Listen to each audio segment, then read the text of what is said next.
የሙስሊሞች መቃብር እያለ ተዛ ትቅበሩኝ የብቻ ይቅበሩኝ ማለት አግባብ አይደለም።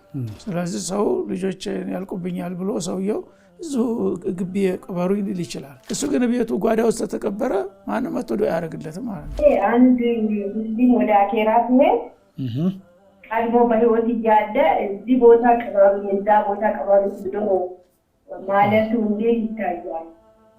እንግዲህ ሙስሊም የሆነ ሰው ሁልጊዜ ያው በሸሪዓ ህግ ነው የሚመራው። በሸሪዓ ህግ ውጭ የሆነ ነገር መስራት የለበትም በህይወትም በሞቱም። እና አሁን ያልሽው ጥያቄ ላይ ስንመጣ ግን አንድ ሰው በአካባቢ የሙስሊሞች መቃብር እያለ ተዛ ትቅበሩኝ የብቻ ይቅበሩኝ ማለት አግባብ አይደለም።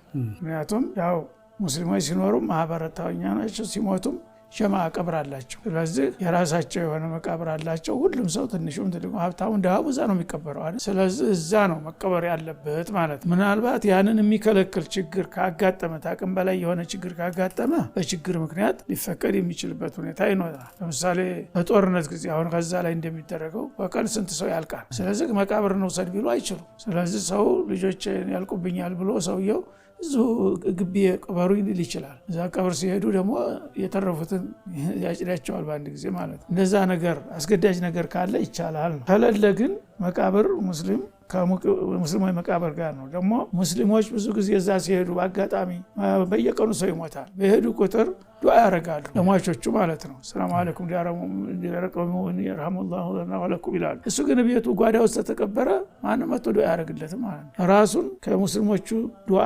እያራቀ ነው ማለት ነው። ከዚህም አኳያ አይሆንምና እንት ማለት እንዲህ አይነት ኑዛዜ ማድረጉ ትክክል አይደለም። አስገዳጅ ሁኔታ ካለ ሊሆን ይችላል ነው።